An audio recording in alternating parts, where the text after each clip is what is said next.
हाय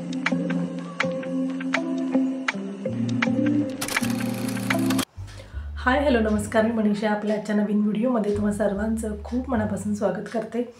संक्रांत येत आहे, 8 दिवसावर संक्रांत आलेली आहे आणि त्यानंतर हळदी कुंकूला सुरुवात होते। तर म्हटलं की चला हळदी कुंकूसाठी एक साधा सिंपल नॅचरल मेकअप लुक दाखवते तुम्हाला।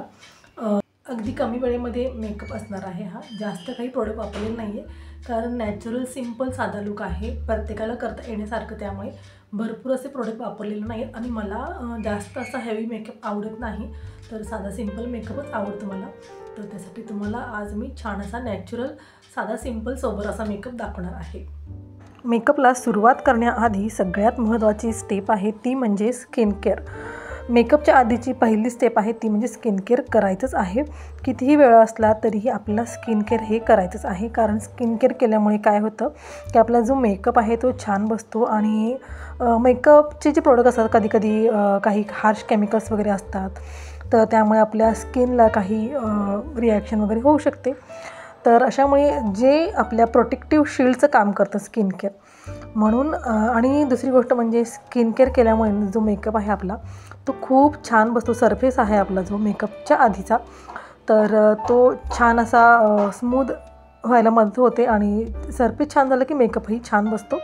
त्यामुळे ही स्किन केअर करणं महत्त्वाचं आहे। तर इथे आता मी चेहरा आहे तो छान असा स्वच्छ वॉश करून घेतलेला आहे आणि त्यानंतर मॉइश्चरायझर अप्लाय करून घेतलेला आहे। सकाळी मी उठले, आंघोळ केल्यानंतर मॉइश्चरायझर लावते स्किन केअर जे आहे सकाळचं, तर ते करून घेतलेलं असतं।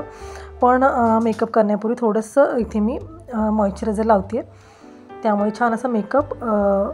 थंडीचे दिवस आहेत आणि जास्त स्किन ड्राय पडते आणि त्यामुळे मेकअप जेव्हा केल्यानंतर तर कधीकधी मेकअप क्रॅकसुद्धा होऊ शकतो। त्यामुळे भरपूर हायड्रेशन करणं महत्त्वाचं आहे स्किनला, त्यामुळे भरपूर मॉइश्चरायझर लावून घ्यायचं आहे चेहऱ्याला।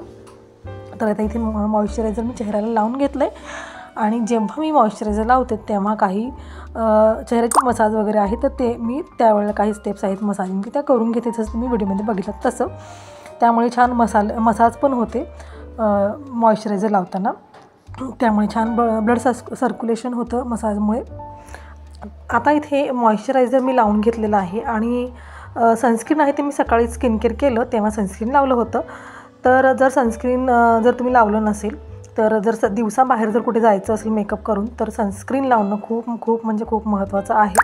तर सनस्क्रीन अजिबात स्किप करायचं नाही, मॉइश्चरायझर लावल्यानंतर सनस्क्रीन लावायचं आहे। तर इथे मी सनस्क्रीन सकाळीच लावलं आहे, त्यामुळे मी सनस्क्रीन लावत नाही आहे, फक्त मॉइश्चरायझर लावलेलं आहे। तर आता माझ्याकडे मेबलिनचं फाउंडेशन आहे, तर ते मी घेतलेलं आहे। त्यामुळे थोडंसं मॉइश्चरायझर आहे माझं, तर ते मिक्स केलेलं आहे। त्यामुळे काय होतं की जर फाउंडेशन कधी काही फाउंडेशन असं लिक्विड जास्त असतं किंवा कधी काही फाउंडेशन आहे ते थोडे थिक असतात, तर मॉइश्चरायझर मिक्स केलं ना तर छान असं चेहऱ्यावरती ब्लेंड होतं छान। त्यामध्ये जे ब्लेंड करताना एक स्मूथनेस असतो ना, तर तो स्मूथनेस येतो त्यामुळे मॉइश्चरायझर मी इथे मिक्स केलेलं आहे त्याच्यामध्ये। आणि आता चेहऱ्याला सगळीकडे मी असं डॉट देऊन पूर्ण चेहऱ्याला अप्लाय करून घेतलेलं आहे।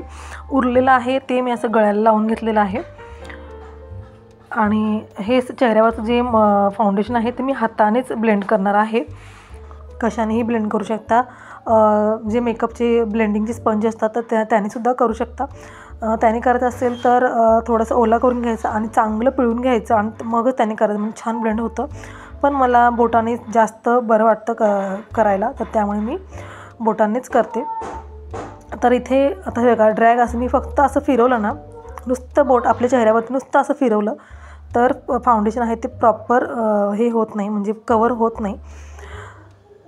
डॅब केल्यामुळे काय होतं की आपले जे पोर्स असतात किंवा खड्डे असतात ना, तर ते कवर होत नाहीत, कारण आपले खड्डे किंवा पोर्स असतात ते आपल्या स्किनच्या लेवलला नसतात। खड्डे हे थोडे आतमध्ये असतात किंवा पोर्स जे असतात आपल्या स्किनच्या लेवलच्या थोडे आतमध्ये असतात। त्यामुळे काय होतं की नुसतं वरच्यावर आपण फाउंडेशन फिरवलं ना तर ते खड्डे आहेत ते कवर होत नाहीत, पोर्स आहेत ते कवर होत नाहीत। त्यामुळे डॅब केलं की जे पोर्स किंवा खड्डे वगैरे आहेत काही आहे ते छान असे कवर होतात, आतपर्यंत फाउंडेशन आहे ते छान मुरतं आणि आपलं चेहऱ्यावर आणि व्यवस्थित जे आहे खड्डे पोर्स वगैरे जे काही आहे आपल्या चेहऱ्यावरती स्कार वगैरे आहेत ते कवर होतात व्यवस्थित आणि त्यामुळे फाउंडेशन आहे ते एकसारखं दिसतं, कुठेही क्रॅक वगैरे होत नाही। पूर्ण डोळ्यांवरती, डोळ्यांच्या डार्क सर्कल वगैरे असतात त्याच्यावरती पूर्ण व्यवस्थित सगळीकडे व्यवस्थित ब्लेंड करून घ्यायचं आहे. तर इथे मी फाउंडेशन व्यवस्थित चेहऱ्यावरती ब्लेंड केले. माझ्या चेहऱ्यावर सतत पिंपल्स येत असतात, त्यामुळे काही डाग राहिलेले आहेत तर ते थोडे थोडे दिसत आहेत. तर माझ्या गालांवरती दोन्हीकडे थोडेसे डाग आहेत तर ते थोडे दिसत आहेत, त्या विजिबल होत आहेत. त्यामुळे फाउंडेशन आहे ते मी ॲज इट इज वापरणार आहे. त्या जे डाग आहेत त्यांवरती मी थोडे डॉट डॉट देऊन जिथे जिथे डाग आहेत त्याच्यावरती ते अप्लाय करते फाउंडेशन. तुमच्याकडे जर कन्सिलर असेल तर तुम्ही कन्सिलरही वापरू शकता. तर इथे मला कमी प्रोडक्टमध्ये मेकअप करायचा आहे, त्यामुळे मी कन्सिलर वगैरे काही वापरत नाही आहे. आणि हे सुद्धा मी असं बोटानेच व्यवस्थित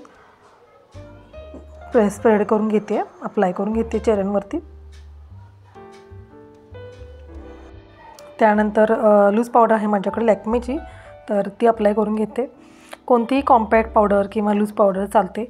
तर माझ्याकडे लॅक्मेची पावडर आहे, बऱ्याच दिवसापासून मी ही वापरते.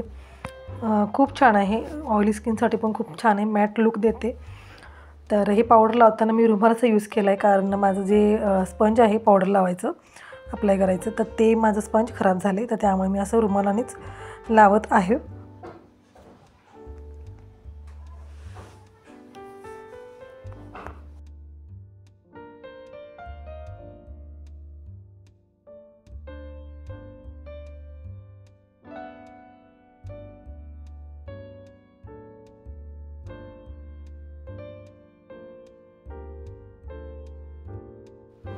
सगळीकडे चेहऱ्यावरती पावडर आहे ती व्यवस्थित लावून घ्यायची, म्हणजे कुठेही स्किप करायचं नाही. कुठलाही चेहऱ्याचा पार्ट किंवा मानेचं कान वगैरे सगळीकडे पावडर लावून घ्यायचं, म्हणजे व्यवस्थित आपला चेहरा आहे ना तो एकसारखा दिसतो. मेकअप केल्यानंतर कुठेही काळं पांढरं असं वेगळं वेगळं वाटणार नाही, एकसारखा चेहरा दिसतो. त्यामुळे पावडर आहे ते फाउंडेशनसारखंच सगळीकडेच अप्लाय करून घ्यायचं आहे. सो आता इथे पावडर लावून झाली आहे. आता मी काजळ लावून घेते. ही काजळ आहे ती साधी काजळ आहे, म्हणजे मी नॉर्मल जवळच्या लोकल मार्टमधून घेतलेली आहे.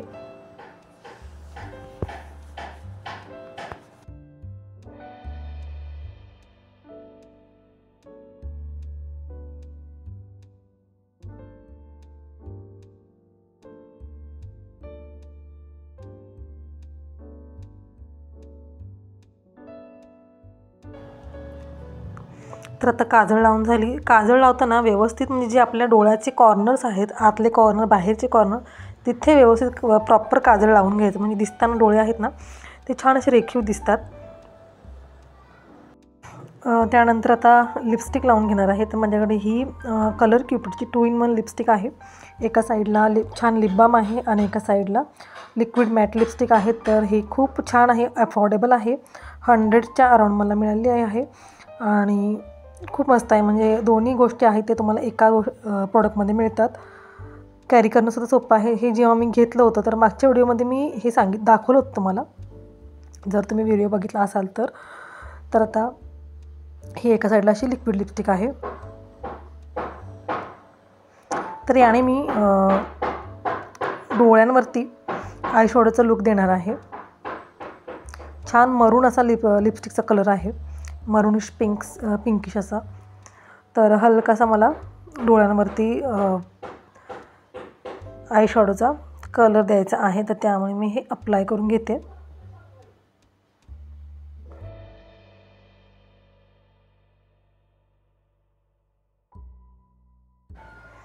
आणि आता बोटाने ना ते व्यवस्थित जो आपला डोळ्याचा फुगीर भाग असतो राऊंडमध्ये असं गोलाकार, तर तेवढ्यापुरतीच तो व्यवस्थित असं पसरून घेते, म्हणजे छान असा आयशॅडोचा लुक येतो. तर इथे माझ्याकडे जो लिप बाम आहे तर तो मी थोडासा असा हलकासा डोळ्यांच्या वरच्या बाजूला, जिथे म्हणजे मी आयशॅडो लावलेला आहे त्याच्या थोडंसं वरच्या बाजूला मी हे लावून घेते. त्यामुळे छान वाटणार आहे, कारण हा थोडासा लाईट कलर आहे लिपस्टिक्सपेक्षा. लिपस्टिक थोडीशी डार्क कलरची आहे, तर लिपस्टिक जी मी लावली ना थोडीशी खालच्या बाजूला आहे आणि वरच्या बाजूला मी हा लाईट कलर देणार आहे. त्यामुळे आयशॅडोचा लुक आहे ना तो खूप छान आलेला आहे आणि थोडीशी याला शाईन असते लिप बामला, तर त्यामुळे थोडंसं मी हलकंसं लावून घेतलेलं आहे. तर आता मी लावणार आहे नेक्स्ट ते म्हणजे लायनर. ही इनसाईडची लायनर आहे आणि पेन लायनर आहे ना त्याने लावायला खूप बरं पडतं, इझी पडतं. तर त्यामुळे मी हे इनसाईडचं पेन लायनर आहे ते घेतलेलं आहे. कारण हे पेन लायनर आहे ना तरी लावायला खूप इझी जातं आणि सुकतं देखील पटकन.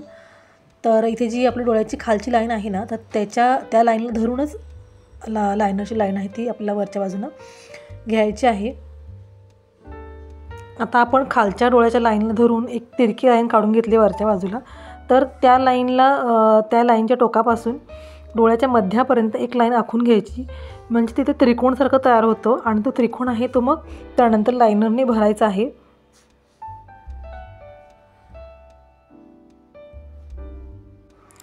आता डोळ्याच्या कोपऱ्यापासून ते पापणीच्या मध्यापर्यंत लायनरने एक छोटासा त्रिकोण तयार झालेला आहे. तर आता तिथून पुढे कंटिन्यू करून पापणीच्या मध्यापासून ते आतल्या बाजूचा जो डोळ्याचा कोपरा आहे तिथून लाईन ड्रॉ करून घ्यायची. अशा रीतीने स्टेप बाय स्टेप आपण दोन्ही भागामध्ये विभागून लायनर लावलं तर छान व्यवस्थित लायनरचा जो शेप आहे तो छान येतो. नाहीतर काय होतं की डोळ्याच्या पूर्ण सुरुवातीपासून ते शेवटपर्यंत लावायला जातो आपण आणि आपला हात थोडं थरथरतो आणि त्यामुळे लाईन थोडीशी वाकडी होते, हालते. तर पूर्ण न लावता असं अर्धा करून जर लावलं तर व्यवस्थित लागतं. पद्धतीने दुसरीकडे सुद्धा डोळ्याची जी खालची लाईन आहे त्या लाईनला धरून तिथून पुढे कंटिन्यू करून तिरकी लाईन आखून घ्यायची. त्या लाईनच्या टोकापासून पापणीच्या मध्यापर्यंत एक तिरकी लाईन आखून घ्यायची. त्रिकोण तयार होतं, तो त्रिकोण चांगला भरायचा आहे लायनरने. आणि त्यानंतर मग पापणीच्या मध्यापासून जो राहिलेला अर्धा भाग आहे तो ड्रॉ करून घ्यायचा. अशा पद्धतीने लायनर लावलं की छान लागतं आणि मस्त दिसायलासुद्धा खूप छान दिसतं. तर अशा प्रकारे दोन्ही डोळ्यांना मी लायनर लावून घेतलेलं आहे. तर त्यानंतर मस्कारा लावून घेते. इथे जो हा मस्कारा आहे तो ब्लू हेवनचा मस्कारा आहे. तर हा सुद्धा खूप छान आहे आणि अफोर्डेबल आहे. सगळे जे प्रोडक्ट वापरले आहेत ते मी सगळे अफोर्डेबल आहेत. तर आता हा मस्कारा दोन्ही लॅशेसना लावून घ्यायचे. मस्कारा लावल्यानंतर आपल्याला फेक लॅशेसची गरज नाही भासत. आपले जे लॅशेस आहेत ते खूप छान दिसतात, उठावदार दिसतात. तर आता त्यानंतर ॲब्रो पेन्सिलने ॲब्रो करून घेते. तर हलकंसं ॲब्रो करून घेणार आहे, जास्त डार्क नाही करून घेणार. मला जास्त आवडत नाही. तर हलकंसं लाईट असं हलक्या हाताने करून घेणार आहे ॲब्रोज.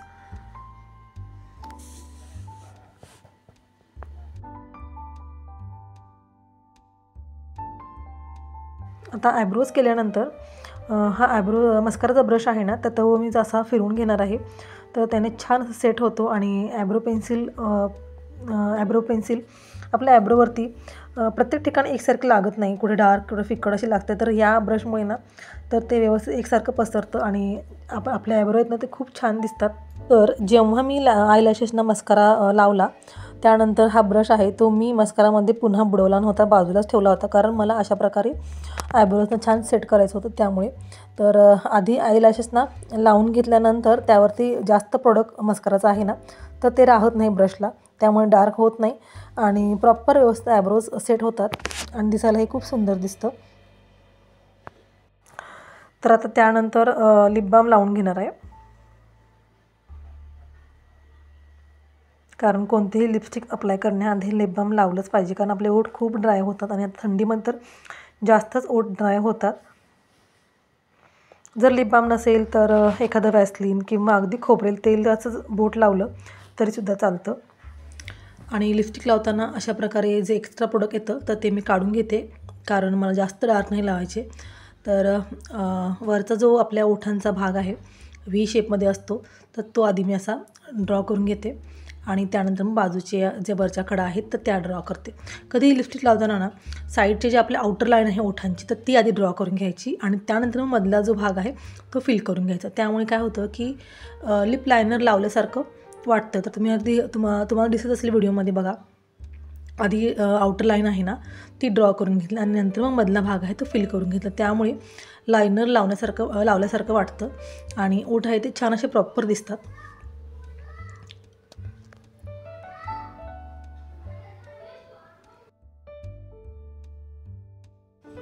त्यानंतर शेवटी लिप बाम वापरून ब्लशचा इफेक्ट देणार आहे. छान असा हलकासा टिंट आहे लिप बामला, त्यामुळे मी ते लिप बाम वापरलेला आहे. जर तुमच्याकडे ब्लश असेल तर ब्लश वापरू शकता, आणि जर त्याऐवजी लिपस्टिक जर असेल छान पिंक रेड तुम्हाला जशी आवडेल तशी त्याप्रमाणे तीसुद्धा इथे ब्लशचा इफेक्ट देण्यासाठी वापरू शकता. तर वरच्या बाजूला थोडंसं ब्लेंड करायचं आहे आणि छान असा ब्लशचा इफेक्ट आलेला आहे. तर इथे हा साधा सिंपल मेकअप लुक कंप्लीट झालेला आहे. फार मेकअप प्रोडक्ट न वापरता सुद्धा छान मेकअप करता येतो. तर मेकअप लुक तुम्हाला कसा वाटला मला कमेंटमध्ये नक्की सांगा. आवडलं तर लाईक, शेअर आणि सबस्क्राईब करायला अजिबात विसरू नका.